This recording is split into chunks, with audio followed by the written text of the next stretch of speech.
Good afternoon, everyone, and apologies for the delay. We're about 48 hours from the horrible events of Tuesday's tragedy. While we know a little bit more than yesterday, one thing remains abundantly clear. But for the immediate actions of the Jersey City Police Department and the leadership of Chief Michael Kelly, the outcome would have been far, far worse. We continue to follow all investigative leads in partnership with the U.S. Attorney's Office for the District of New Jersey, the FBI, the ATF, New Jersey State Police, and other law enforcement agencies. As I said yesterday, we are committed to providing the public with information that is properly vetted and thoroughly accurate. We will get you that information as quickly as we can, but we think it's more important to be right than to be fast. And in providing information, we are balancing three factors: the interest of the public, especially those who want to know whether their communities have been targeted, the interests of the families involved so that they can privately mourn the loss of their loved ones, and the interests of the investigation so as not to compromise our ongoing inquiries. As the state's chief law enforcement officer, and all of us as prosecutors, as investigators, we simply don't have the luxury to jump to conclusions. That's why we will continue to work through the evidence in a methodical and in a deliberate manner. But here's what we can confirm.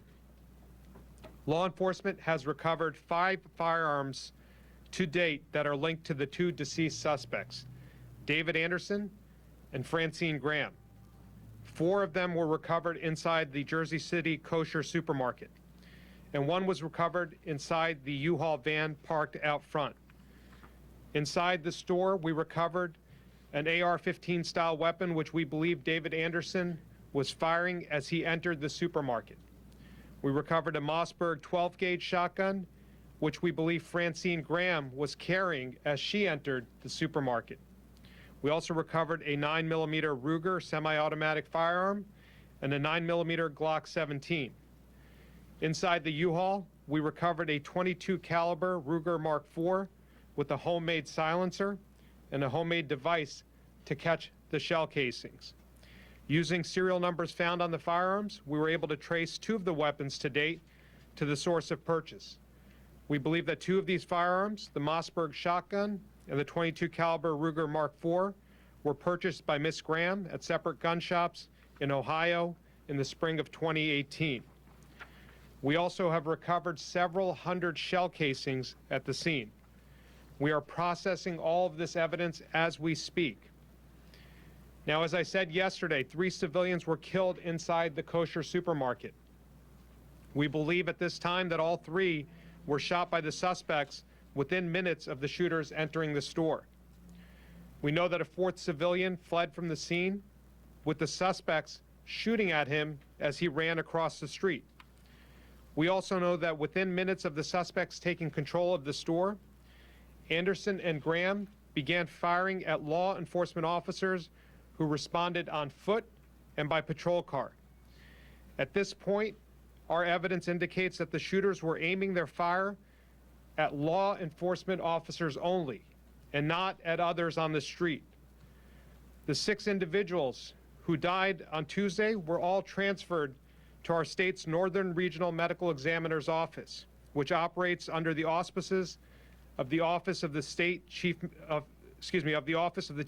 Chief State Medical Examiner. 5 of the autopsies were completed yesterday, and 1 is happening today. We're not going to provide any details regarding the preliminary findings of the medical examiner, but I will say this: 2 of the deceased civilians were members of the Orthodox Jewish faith, and thanks to the hard work of our medical examiner's office, we were able to complete the autopsies and release the bodies promptly to ensure their burials in keeping with the victims' religious traditions. In addition, we were able to ensure that a rabbi was present at their medical examinations. We continue to gather evidence regarding the motives of the shooters. We have identified a number of social media accounts that we believe were used by the suspects and purport to espouse certain viewpoints. We are currently working to determine the authenticity of these accounts and to gather other evidence that we can use to corroborate these views. But based on what we have collected so far, however, including based on recent witness interviews, we believe that the suspects held views that reflected hatred of the Jewish people, as well as a hatred of law enforcement. We are still working to determine how they selected their particular targets for these attacks, specifically both the JC Kosher Supermarket and Detective Joseph Seals. There has been considerable reporting that these two suspects are linked to the Black Hebrew Israelite movement. We have evidence that both suspects expressed interest in this group, but we have not definitively established any formal links to that organization or to any other group. Based on the available evidence, we believe that the two shooters were acting on their own, but we will continue to pursue all leads. So let me be plain at this point. The evidence points towards acts of hate. I can confirm that we're investigating this matter as potential acts of domestic terrorism, fueled both by anti-Semitism and anti-law enforcement beliefs. Now, last night, a number of us attended a memorial at Temple Beth El in Jersey City, as well as the funeral services for Ms. Ferenz, who was shot inside the supermarket. All of us here today will continue to be present in the days and in the weeks and in the months ahead. We are all grieving, but none more so than the families of the victims. Through the Victim Services Office of our Division of Criminal Justice, we are in contact with those families, and we will continue to provide whatever support we can. And in at least one case, we are making arrangements to pay for the funeral expenses of the victim. We remain in regular contact with faith organizations across the state. And the reason for part of the delay this morning was that all of us just got off the phone with our state's Interfaith Advisory Council, where we briefed them on the facts that we are sharing with you now. The state and our federal partners are committed to ensuring the safety of all religious communities in the state and all houses of worship in this state. So if any resident or religious leader has an immediate concern, they should call 911 or their local law enforcement agencies. For other resources, religious groups can contact the New Jersey Office of Homeland Security and Preparedness, led by Director Jared Maples, who's here with us today. He can speak to our ongoing efforts to ensure the security of houses of worship and to keep our religious communities abreast of the latest threat information. Also present with us is Rachel Wainer-Apter, the director of our Division on Civil Rights, which investigates acts of bias across the state. Rachel and her team stand ready to investigate any complaints regarding bias incidents in this state, and to ensure that all residents of this state feel safe in their homes, schools, and communities. They stand ready to take reports of bias incidents at 800-277-BIAS, 800-277-BIAS. And in addition to that, we're working with our law enforcement brothers and sisters in New Jersey and in Jersey City as they grieve a fallen colleague. We need to support our law enforcement officers, and we need to remember the extraordinary sacrifices that they make for us each and every day. And as some of you know, earlier this year, we launched a first-in-the-nation statewide resiliency program for our law enforcement officers, designed to help them deal with the stresses of modern policing, which now includes responding to acts of bias and hate and terrorism, like the ones that transpired here in Jersey City. We've deployed peer-to-peer counselors to Jersey City through our Cop-to-Cop program, and mental health professionals are available 24/7 to any law enforcement officer who needs them. Now begins the more tedious process of reviewing ballistic evidence and electronic evidence. We're continuing to follow up on all leads, and we'll return to brief the media when we have more to report. I want to now ask the U.S. Attorney for the state of New Jersey, Craig Carpenito, to come up and provide his insights. Thank you, General. Once again, I want to start first and foremost by sending my heartfelt condolences to the families of these victims. As I said yesterday, and I continue to believe, it's no way for the families and loved ones of victims of a crime like this to learn about things by leaks through the media, incremental information, and the unfortunate way that information was getting out initially. I appreciate those in the media who had patience with us and allowed us the time we needed to get the information we needed to be able to give you our classification. At this point, I agree with Attorney General Graywall that this is going to be investigated going forward, with the FBI taking the lead with the U.S. Attorney's Office as a domestic terrorist event with a hate crime bent. The motivations appear to clearly be a bias towards both the Jewish community and law enforcement. You can see clearly from the video that the individuals that engaged, the cowards that took down those innocent victims, engaged only the folks in that store and in the law enforcement community. You could see people walking by, they didn't engage anyone. They were clearly targeting that store. They were clearly targeting the Jersey City Police Department, okay? We don't know why, and that's where we are now. Now we're at the stage of the investigation where we try to piece together everything we can from social media, from ballistic evidence, from whatever we can learn about these individuals to determine why it was that particular store, which is something we don't know at this point in time, those particular individuals, and what the inflection point was for the incident. But what I can tell you is we're going to put all the resources necessary into getting to the bottom of it as best we can. Okay? I don't really think there's much to add to it at this point. Sorry, you have a question? Anything further on the suspects as they relate to the Bayonne livery cab driver who was murdered? As we said yesterday, they are suspects in that investigation.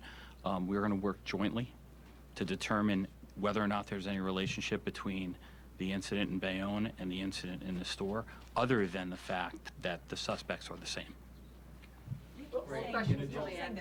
We'll hold questions till the end. Finish. Again, I'm Gregory Erie, the Special Agent in charge of the Newark's FBI Field Office. To talk about what the AG and the U.S. Attorney said, first and foremost, our thoughts again are with the victims and their survivors of this incident, senseless incident. Everything you see from the people before you, all our efforts are to bring them some measure of justice along with their communities. The FBI will continue to investigate this as a domestic terrorism incident with a hate crime bias slant to it. We are pressing forward in collaboration with our local, state, and federal partners to, again, try to understand the why behind this. I ask your patience as we go forward. We are now, as the Attorney General mentioned, in the phase where it's very forensically linked, where we need to go through every piece of evidence very, very intricately to make sure we understand everything we're looking at.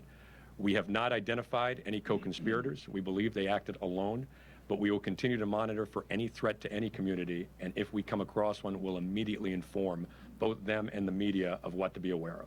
Thank you.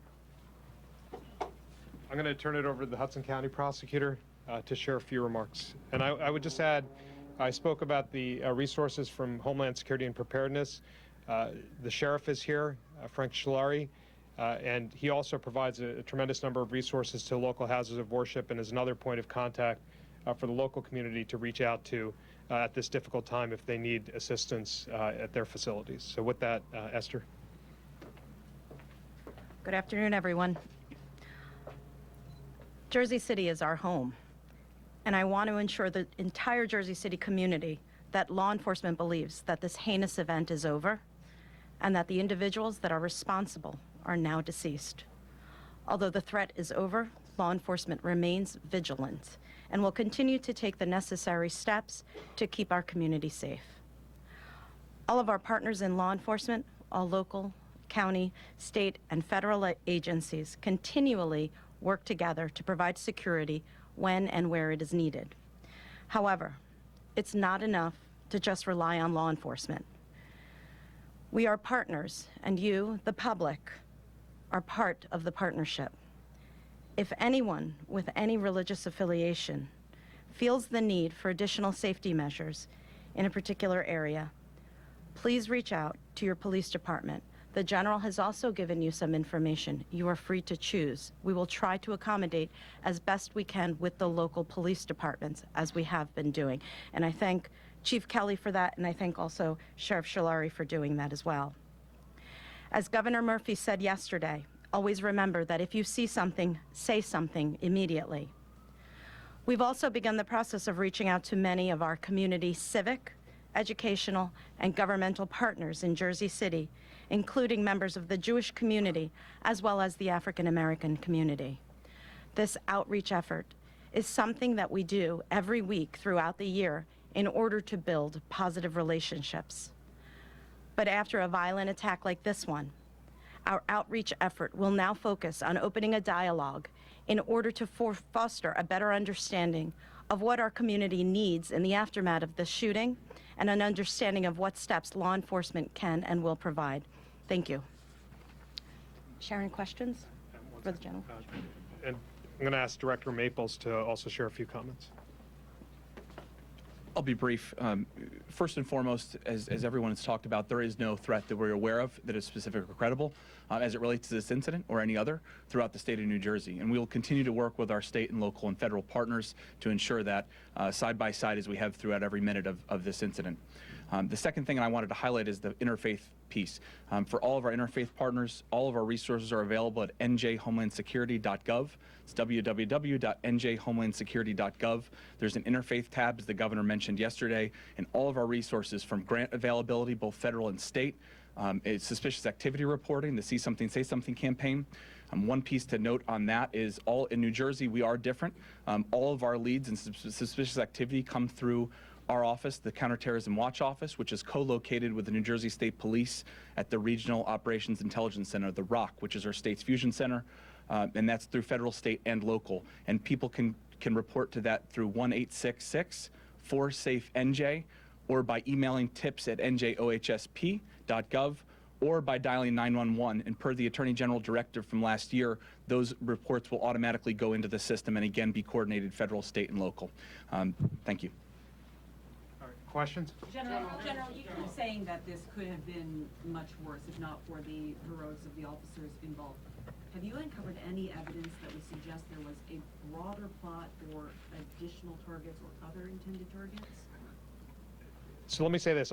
What we know at this point is that they had a tremendous amount of firepower, that they had a pipe bomb in the van, and but for the actions of Chief Kelly and his officers, they could have done more. And they contained the situation, and they brought it to an end within several hours, but without that damage expanding from the location where these two individuals were attacked. Were they possibly looking at other locations? I can't speak to that right now. General, was the pipe bomb in the Brian, go ahead. If you could follow up on what you just said, what was asked, I would like, if you could, Chief Kelly and you, to address specifically the actions of Sergeant Jordan as she was pulling away what looked like a wounded officer or an officer down that we saw in the video. What we know about what she was doing, her actions, and your analysis of her actions, please? So our investigation as to what transpired and what the officers did, as you've mentioned, the specific conduct of the officers is ongoing, so I'm not going to comment on that at this point, other than to say the actions of all the officers who responded were truly heroic, to include the officers who were the first on the scene, who called it in, to include the officers who arrived in the armored vehicle, and to include the officers who continued to process and secure the scene, and to include the officers who showed up the next day after they lost a colleague and had others injured in such a horrific manner, and went out to protect this community as they do each and every day with that grief that they carried with them from the day before. General, you mentioned 5 firearms were Detective recovered. Seals was targeted. Is it not that he saw the van and approached it? Do you have evidence that he might have been selected? As I said yesterday, that part of the investigation is ongoing to determine why Detective Seals was killed by these two suspects and why this particular grocery store was selected by these two suspects. And as the U.S. Attorney said, as the Special Agent in charge said, that's going to take time because we're going through the digital evidence and doing that forensic research right now to see what the motivations were truly. Go ahead. Identified the van and approached it? Go ahead. Were there other materials recovered from the van? You mentioned one firearm and the pipe bomb. Were there other materials that could be used as a weapon recovered from that U-Haul van? No other weapons, but I will say this, that the weapon was outfitted with ballistic panels, and the pipe bomb was in the van, and the weapon with the silencer was recovered from the van. One more question. It's been reported that there was also a handwritten note in the van. Can you speak to the contents of that I'm not going to speak to the contents of that note because it's part of our ongoing investigation. Just one more in the back. Go ahead. They have a manifesto. You said you've gone to the social media accounts. Have you seen anything that suggests that? I think the manifesto is a word that the media is using. We have not discovered anything that we would characterize as a manifesto at this point, and our investigation is ongoing with respect to the documentary evidence that was recovered and with respect to the electronic media that we're going to be searching in the near future. So that We're good. we'll end it We're with good. that. Thank you. Thank you. You meant the van. Yeah, I'm sorry. The van was outfitted with ballistic panels. All right, thank you, everybody. Again, if you have questions, feel free to grab me on your way out or call Peter in the office. I'll take. See, I'm going to stay. Yeah, of course, we appreciate it. You, Camelia.